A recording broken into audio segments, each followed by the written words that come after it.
সারাদিন মোবাইলে হয়তো নারী দেখছো, ছবি দেখছো, অশ্লীল দৃশ্য দেখছো। সারাদিনে যারা পেশাব করে হয়তো পানি নাও নাই, টয়লেট পেপার ব্যবহার করো না, শরীরও নাপাক, আর এই অশ্লীল নারীর ছবি দেখলে হারাম বীর্যপাত হয়, এ কারণেও শরীর নাপাক। এক ওয়াক্ত নামাজও পড়ো নাই, এই অবস্থায় যে ঘুমাইলা, নাপাক দেহ, নাপাক শরীর, দিলটাও নাপাক, এই নাফরমান, এই ঘুম যদি আর না ভাঙে, এই রাত যদি আর ভোর না হয়, হ্যাঁ হবে বা।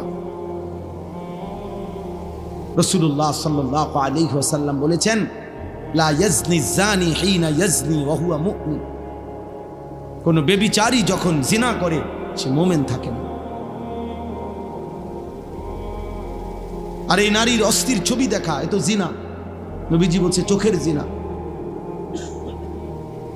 নিজের হাতকে নিজের লজ্জাস্থানে নাপাক ব্যবহার করা, এ তো জিনা।